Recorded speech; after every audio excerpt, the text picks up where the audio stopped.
मनुष्य है ना हम, भय तो लगेगा ही। भय धन हानि का हो या मान हानि का, आप भय को बुरा समझते हैं ना। भय हानिकारक हो सकता है, परंतु लाभदायक भी।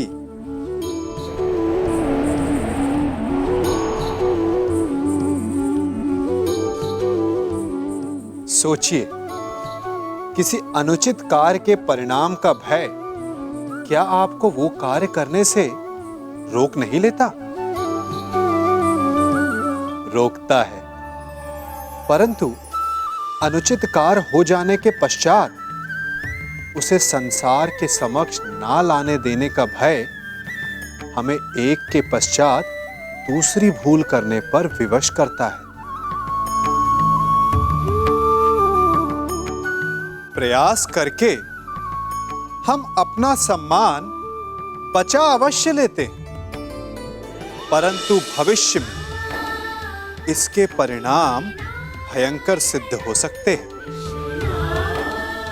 इसीलिए कोई भी कार्य करने से पूर्व उसके परिणाम को जानना जितना आवश्यक होता है, उतना ही आवश्यक होता है कोई भूल हो जाने के पश्चात उसे तुरंत स्वीकार कर लेना।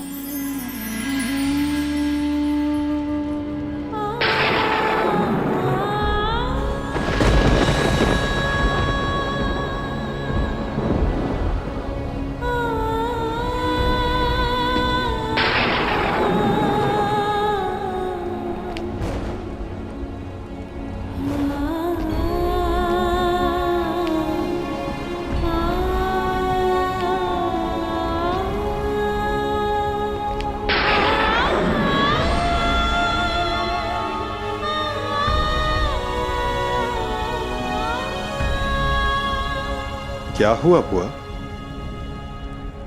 आप उदास हैं? उदास नहीं, चिंतित हूं।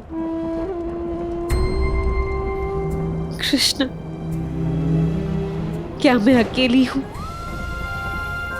जो ये युद्ध नहीं चाहती? नहीं बुआ, आपके चाहने ना चाहने से कुछ नहीं होगा। जब वन में महाअग्नि लगी हो और एक वृक्ष को छोड़कर शेष जलना चाहे, तो अग्नि कौन रोक सकता है? मैं वृक्ष नहीं हूं माधव, मनुष्य हूं, एक माता हूं। इसलिए मैं नहीं चाहती कि ये युद्ध हो। अपने पुत्र के लिए चिंतित हो बुआ? प्रतीत होता है कि आपके मन पर कोई बोझ है। उतार दीजिए बुआ।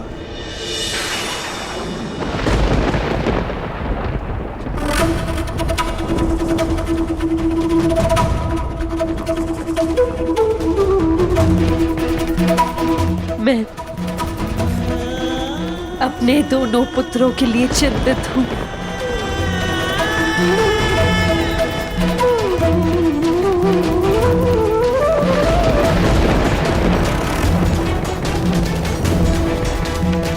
दोनों पुत्र? परंतु युद्ध तो केवल अर्जुन कर रहा है ना? अर्जुन के जीवन के साथ साथ मैं कर्ण के जीवन के लिए भी चिंतित हूं। कर्ण मेरा पुत्र है।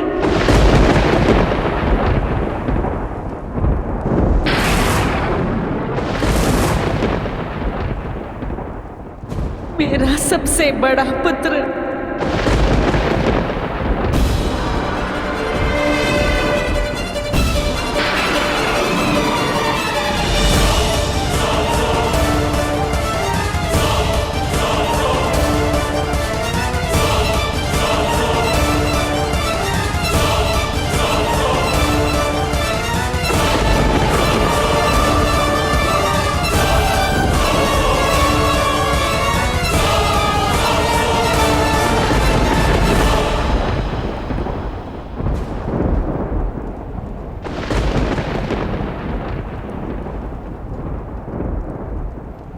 पुत्र।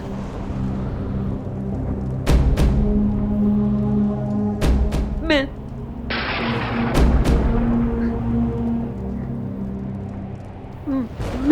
अभी उचित समय नहीं है बुआ।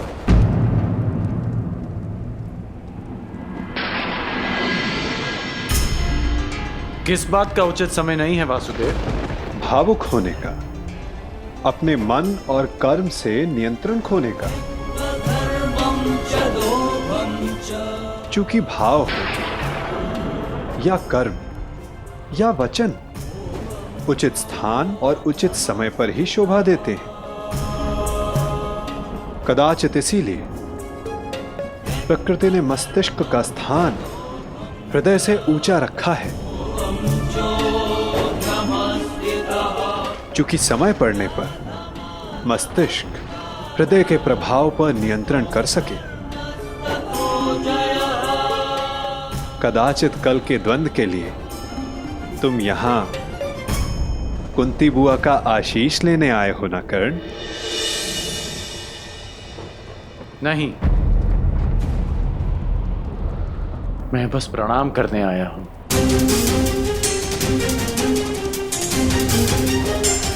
प्रणाम करोगे, आशीष नहीं लोगे?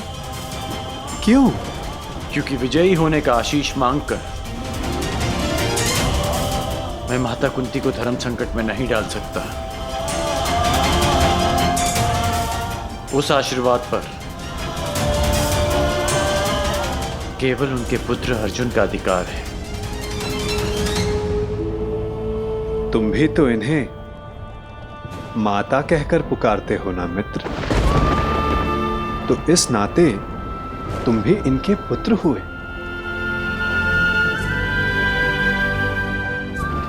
आशीर्वाद पर अधिकार तुम्हारा भी उतना ही है जितना अर्जुन का।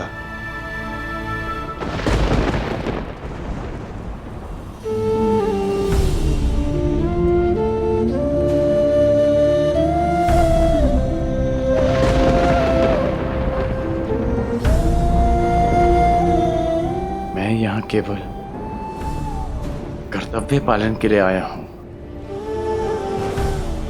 अधिकार माने नहीं।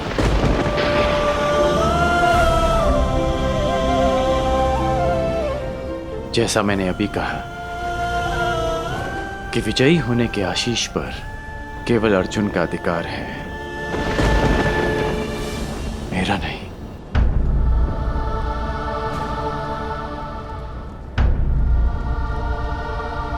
एक माता के लिए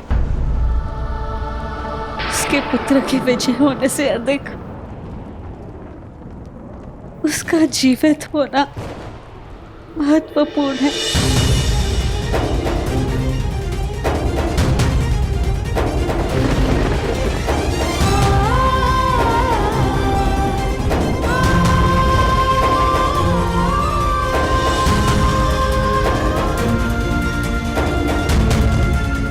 आयुष्मान भव पुत्र।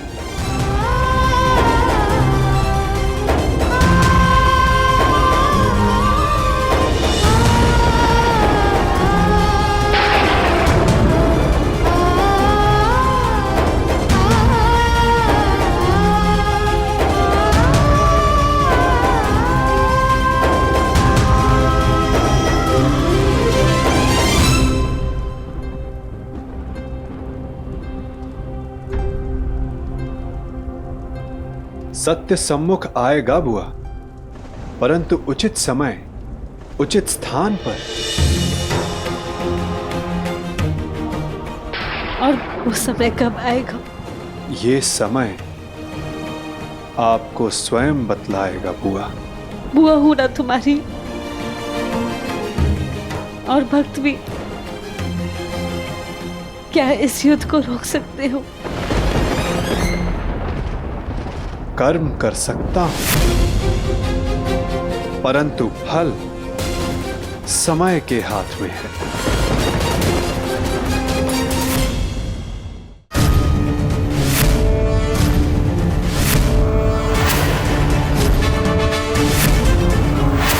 न्यायानाम् अधिकाराणाम् प्राप्त्यर्थम्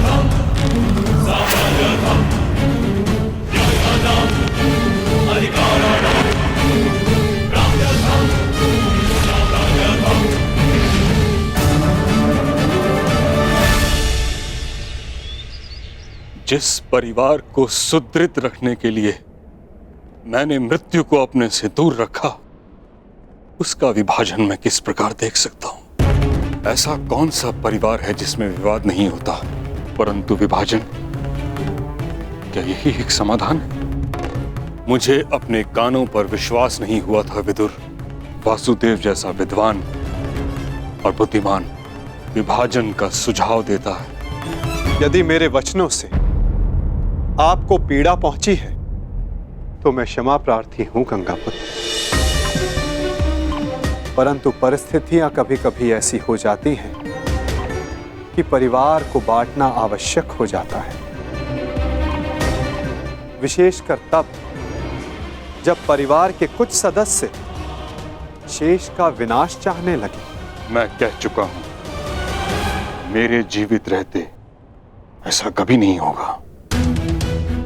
मुझे विश्वास है कि मैं अपने पुत्रों को एक रखने में सक्षम हूं। क्षमा चाहूंगा गंगापुत्र, परंतु ऐसा हो चुका है, वो भी आपके जीवित होते हुए।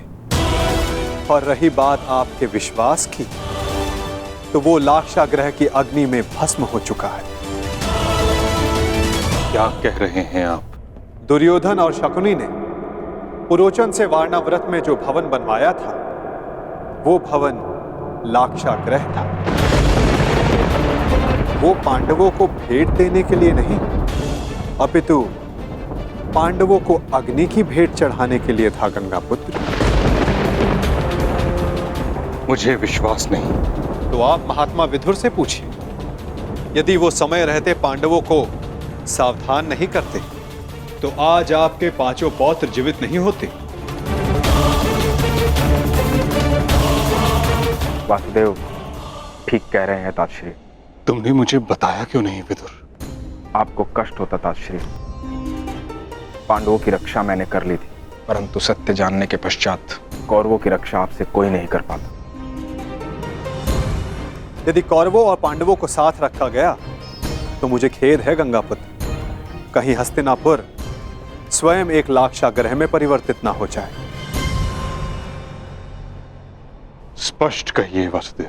तो सुनिए, द्रोण शिष्य और परशुराम शिष्य दोनों पराजय स्वीकार नहीं करेंगे। ना ही दोनों में युद्ध कौशल की कमी है, ना ही अस्त्रों का अभाव। तो निश्चित रूप से युद्ध भयंकर होगा। एक को विजय मिलेगी, एक को वीरगति।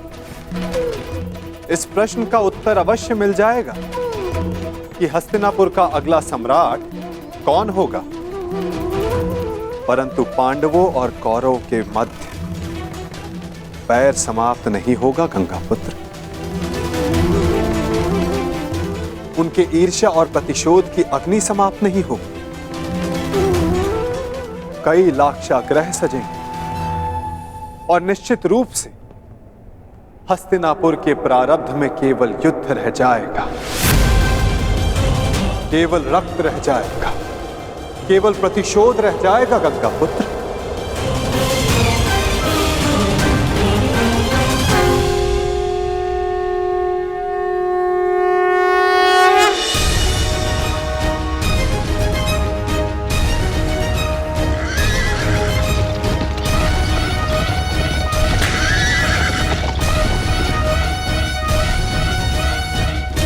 दो योद्धा युद्ध के लिए प्रस्थान कर रहे हैं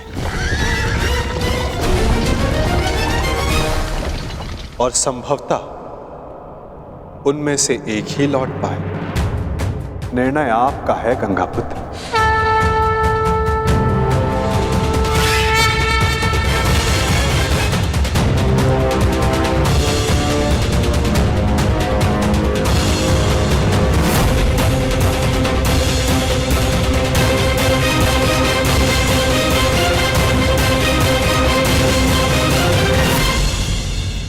हमारा द्वंद्व आज पूर्ण होगा। आज सूर्यास्त भी तुम्हारी रक्षा नहीं कर पाएगा, और ना इस बार मेरे पास तुम्हें छोड़ देने का कोई बहाना होगा, क्योंकि ना तुम ब्राह्मण वेश में आए हो ना किसी का स्वयंवर जीत कर लौटे हो अर्जुन। इस बार मैं अपना धनुष नीचे नहीं करूंगा और मैं तुम्हें प्रहार करने का अवसर नहीं दूंगा।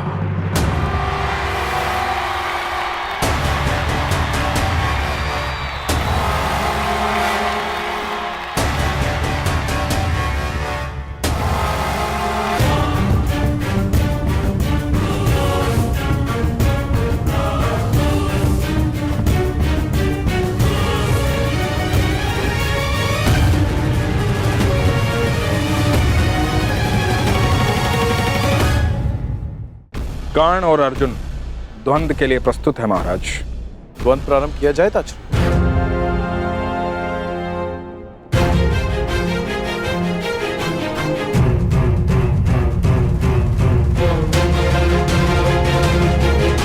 और कोई विकल्प भी तो नहीं। द्वंद्व प्रारंभ हो।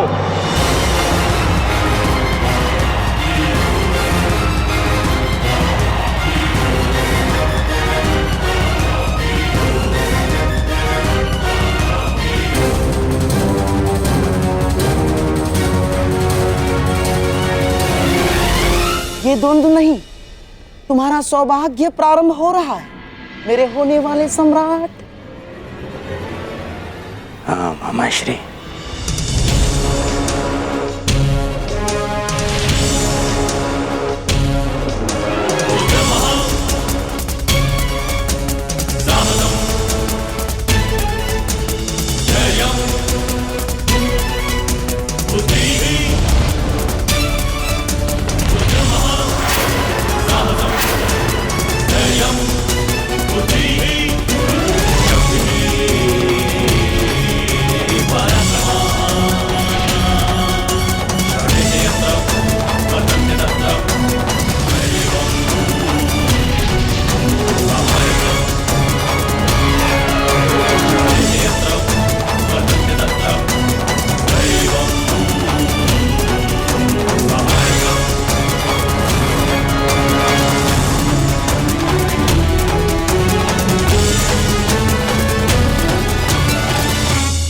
रुको।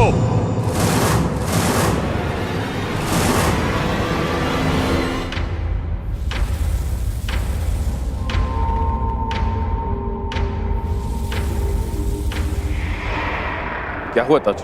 महाराज, हस्तिनापुर की सुरक्षा मेरी प्रतिज्ञा है, मेरा धर्म है, मेरे जीवन का उद्देश्य है।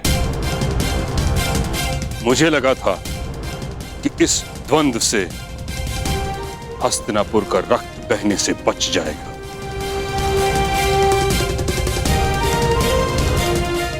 परंतु अब मुझे प्रतीत होता है कि यह द्वंद्व हस्तिनापुर के हित में नहीं।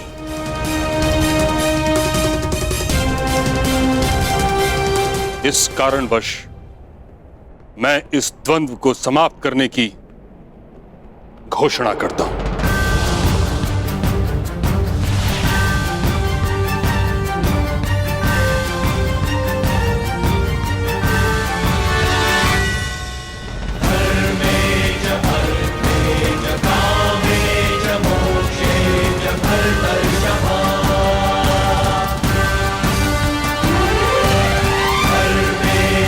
क्योंकि आज अंगराज की विजय हो या अर्जुन की, युधिष्ठिर सम्राट पद पर बैठे या दुर्योधन, इन भाइयों के मध्य का बैर और इनकी होड़ समाप्त नहीं होगी। परंतु पितामह, इसके अतिरिक्त और क्या हल है?